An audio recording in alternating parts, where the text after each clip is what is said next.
my friends, I'm going to be talking to you about Qlik Predict and its brand new multivariate time series forecasting model. Let's go ahead and jump right in.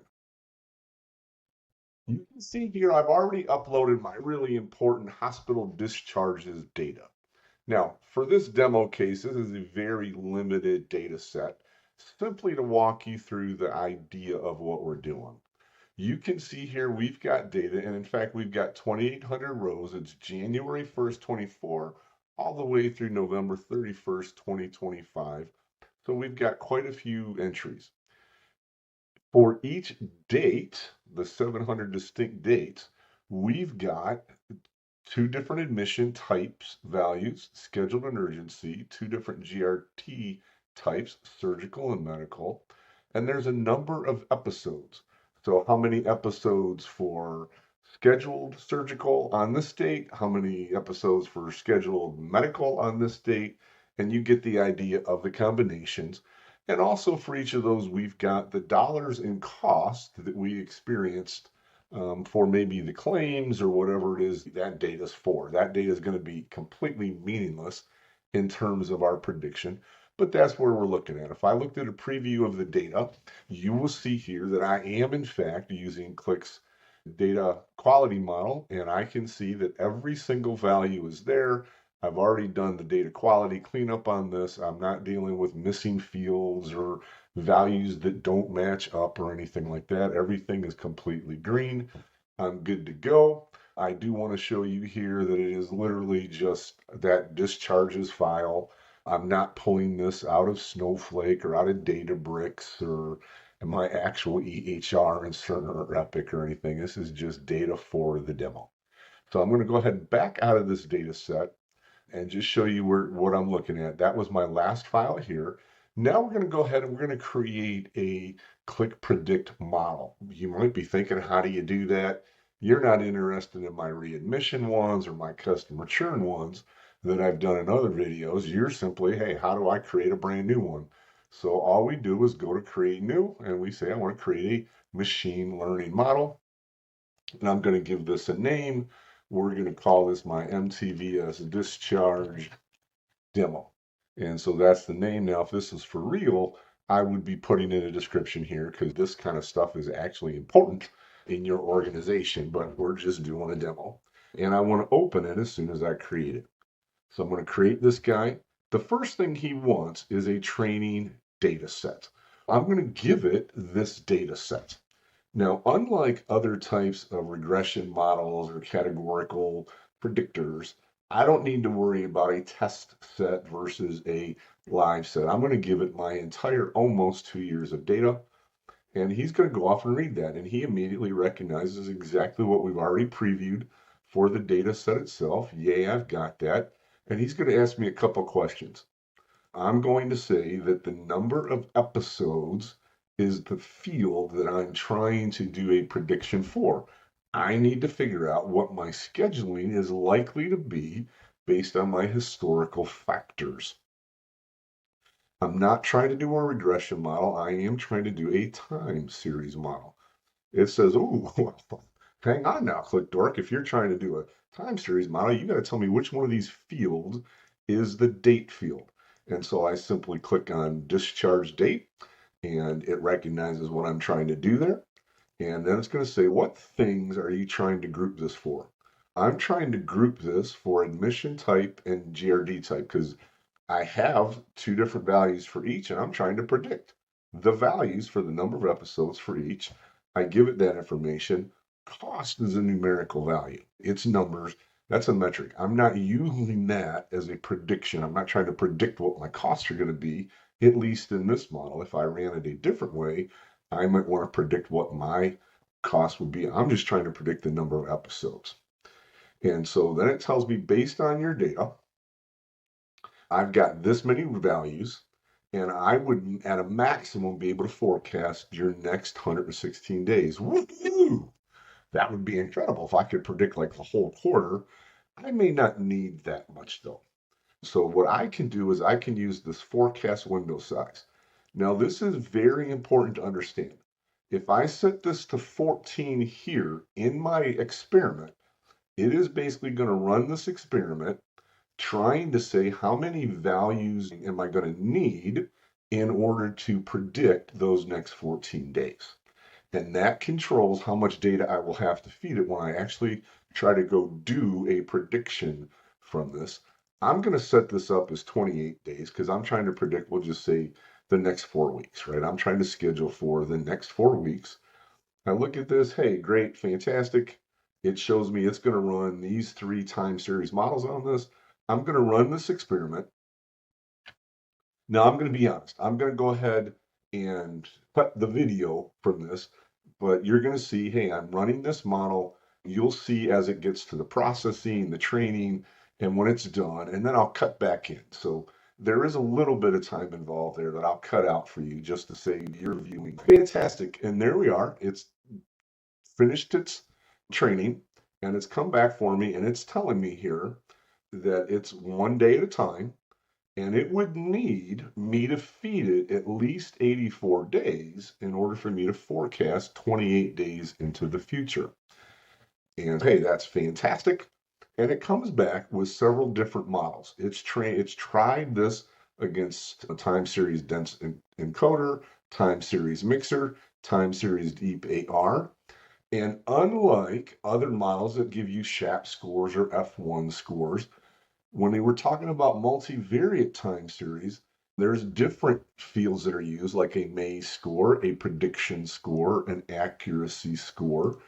And the important thing here is that you understand them. So there is, if you ever click on one of these, you'll see you can get to a help page. And this is going to tell you, hey, the Maze score is determined by comparing a mean absolute error to the forecast of a naive model. And that doesn't really help me. I'm not a real data scientist. I don't run in Maze every day. So I can Google something like that, and it's going to tell me that a good Maze score is actually less than 1. Because what you're trying to do is look at the error numbers compared to another forecast. So 0 would be perfect. That would be tremendous. If I had 0, anything over 1 is bad. That means you could basically just guess and come up with a prediction in that without even using data science. So understanding those is important. And so we would look then and say, hey, I want to be as close to 0 as I can. I don't want the one that's 806. That's almost random. And I can get one, the deep series time, deep AR can get me to 0.662, but this one gets me here. When I'm looking at prediction speed, you can again ask for help. And this is going to tell you it's how many predictions it can run per second. Hey, this is fantastic. This time series mixer is the best quality and it runs pretty fast. So this one was the worst model and it's the slowest model. This isn't the fastest model, but it is pretty accurate. Now I can also look at accuracy and I can see these numbers, and on again, I would have to look up what an MAE number means. But again, we're trying to look, this is like an error comparison. I'm looking for the lowest number. So in my case, time series mixer might be the best. But again, I'm not a super data science guru. You may not be either. So rather than looking at numbers that you may not be aware of, the neat thing here is that you can look at an analysis immediately. So we're going to take what those models were doing in the background and show these things to you and show this mixer model here would produce this. You can see these purple lines are what's forecast. The blue line was actual. Because what it did here to show you this was that, hey, I'm only going to run this up to where I'm 84 days away. So it's going to feed it the last 84 days in my data set and try to run the model to actually predict. So it fed it those 84 days, got the results, and it already knows what the actual values are for those 84 days because it was in my training set. And so it can show you these models and compare these things for you so that you can look at what the best one actually is. So if I go look at the comparisons, it can come up and show you again. It can do analysis where it's showing you these comparisons We're trying to get down here. We want to be right here. That mixer model, man, that's the one that I want to use, right? So visually, that's the one I want to use. If I actually look up the data science terms, that's the model that I want to use. Fantastic. And then what I can do is I can say, hey, I'd like to deploy that thing. And so we're going to call this my MTVS discharges, and we might even want to refer this as our mixer model. You can give it whatever name you want. You can give it whatever description that you want. And we're going to go ahead and we're going to want to be able to call this in real time. So we'll look at that in a second. It's gone off and says, hey, I created a deployment for you. Would you like to open it? Yes, I would. I'm not really sure how I would find deployments. I'll show you in a minute. But I absolutely want to go ahead and open that deployment. And it's going to come into that deployment and say, hey, if you want to generate predictions, you have to turn this button on. You have to use that activate. So I'm going to say, yes, I want to activate that model so that it's running. Now I've got this model running. Hey, fantastic. And it tells me, if you ever run me, you're going to have to give me at least 84 days of data, and I will predict the next 28 for you. So I'm going to say, hey, let's go ahead and create a prediction here. And it's looking for a name. And so I'm going to say, hey, I like to call this prediction my hospital discharges. I could give it a description if I want to do that. I want the default model that was there, and it's going to ask me for a data set to run for the application. Now, when I do that, I don't have to feed it my whole 2 years. Again, I could have hospital discharges for the last 3 rolling months, whatever file I want. I'm going to go ahead and feed it the whole thing because as it's going to pull out those last 84, it's going to pull out the days that were used if it needed it anyway. And then I'm going to be able to create my data set. I want to name this in a way that lets me know this is 28 because I may deploy a model that's 14. I might run a model that's 4 months. So I could have multiple models deployed, and I want to know when I'm looking at a file, I can see which thing. I can export this to Parquet because this is shareable. This doesn't have to be proprietary to Qlik. This you could run Qlik predicts multivariate time series, export to a Parquet file, bam, use that file and anything else you want to do for the display. We are in this case going to export it to a QVD, and I want that QVD to go into my personal file. I can create a schedule because maybe I'm going to be refreshing my hospital discharges every day to get the most current days information so that I keep rerunning my prediction day by day. I might run that weekly. It just really is up to you. In our case, this is a demo. I'm not trying to rerun this every day when I'm not looking at the data anyway, but I can create this. Hey, this has not been run. You really can't get much easier. I know you haven't been run, but go ahead and run yourself now. And what it's going to do is take that applied data set and then try to create me a QVD that has my predictions in it. And so we'll let that run. This is only going to take a few seconds. Again, it can do thousands of these. And so that file is open. I could go open that file if I want, but I'm not looking to do that. I want to come back here and show you that we have a hospital discharges prediction 28 QVD and a hospital discharges prediction 28 apply QVD. Go ahead and pause this for a second and try to think about what that might be. I gave it the name 28 and yet it created this one. What do you think that's for? You got an idea? If you guessed that it actually output the data that you fed it so that you could tie what was applied as the run against the prediction against the predictions so that you could have those two together, you're absolutely right. Now we're going to go ahead, we're going to look at this application that I've built. We don't need to worry about the screens yet. I'm going to jump right into my load editor and show you that we can look at these. So The reason I named these things exactly the same was because I wanted to speed up the coding. What I can do here, I'm going to uncomment this, and I'm going to read the applied QVD, and you'll notice I get the 2,800 records that we fed it. So that way I don't have to worry, wait a second, this doesn't seem to make sense. I've only got 3 here in my system. How did I get a 28-day prediction based on what you might have loaded? So I wanted to load what was applied. Now I want to concatenate, right? I want to get those 28 days of predictions concatenated in. One of the important things to understand here is that now I'm going to read those records together, I'm going to have entries. Whether it was historical or applied, as I've called it, or whether it's predicted, you would never know unless you go ahead and transform the table and add those in.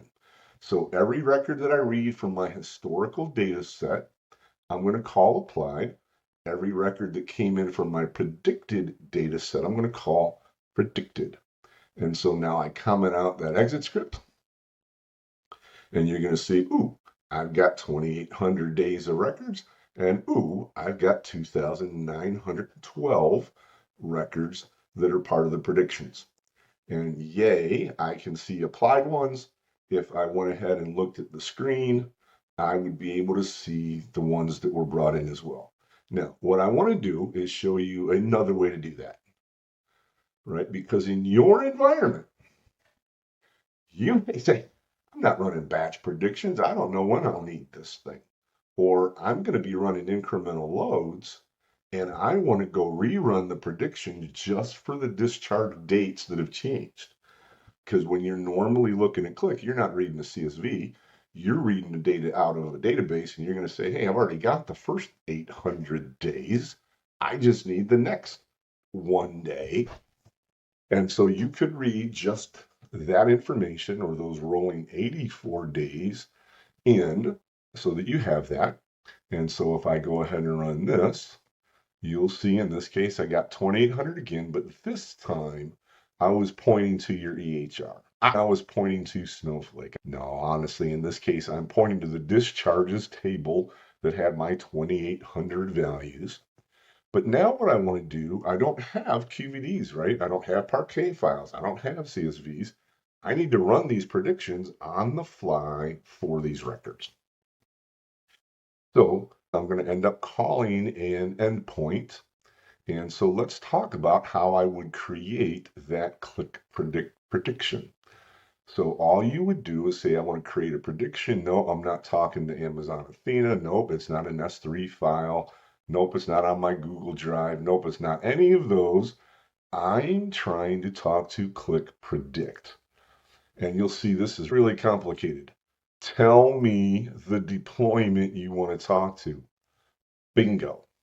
I'm going to point to the deployment I want to talk to. None of the rest of this stuff matters. I'm not associating this with a field. If I run the other types of regression models and categorical predictions, then yes, hey, I could change these 5 values, tell me if my churn is yes or no. And I want to track that then to the customer ID or my record ID. In this case, I'm generating brand new records. I'm not associating them to anything. And I would go off and create this thing, however it was called. It also happens, I've already got this built, obviously. So now I'm simply going to scroll down here, and yes, I sure have an awful lot of predictions. I've got this one created, and oh shoot, you know what? I built that off a deployment that I already cleared out of there. I want to point to our mixer model that we created. Again, I don't care about any of these other values. I'm simply going to test that out. Yep, it knows that deployment still exists because I deleted all my others, and I save it. And so now I've got a connector. I'm going to call that connector, and it's going to load all the files. I could load those raw, just call it.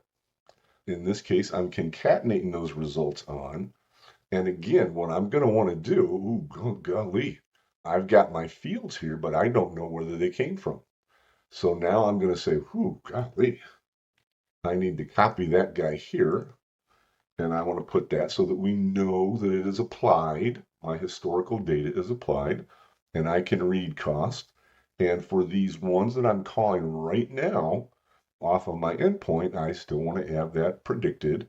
You'll notice that I've got date, discharge, date, because I need to convert that to a date.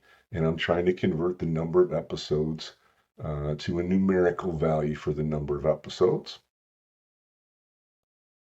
And I read my 2800, and guess what? I added in my other 112.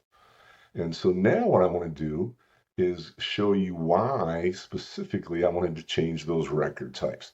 I've got all my data. Yay! I've got my predictions all the way through 28 days of December. I could see those in the same record if I said, hey, I only want to see, I need to edit the sheet.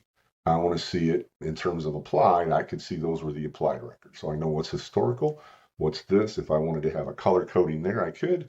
But if I'm trying to show these predictions in a line chart, I am able to use the color coding to say, hey, here's my applied number of admissions. Here's my prediction for the number of admissions. And I know what you're saying. Hey, how did that happen? That it already showed this green and gray. If the record type is predicted, I want to show that in gray versus if it's applied, I want to show that in green. Now I could make that red. I could make it chartreuse. You can use RGB colors to show whatever your default for predictions is so that people know anything in that color is always a predicted value, however it is. In one way or the other, hopefully you now understand how to use the Qlik Predict multivariate time series model to get however many days forecasted in the future as you want. As always, I sure hope that you have a great day.